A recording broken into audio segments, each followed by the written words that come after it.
Saudaraku, menjelang Lebaran Idul Fitri 1444 Hijriah, toko yang menjual pakaian serba Rp35.000 di Desa Batu Bulan Asli, Desa Pulau Peding, Kecamatan Bambu Salam, Kabupaten Aceh Tenggara, diserbu masyarakat. Masyarakat ramai antrian di dua toko itu untuk memilih baju serba murah dengan harga Rp35.000.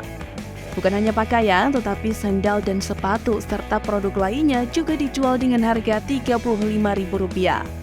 Salah seorang pembeli baju di toko Desa Batu Bulan Asli, Nur Hayati, mengatakan mereka membeli baju lebaran serba Rp35.000, harga murah dan kualitas pakaian juga bagus.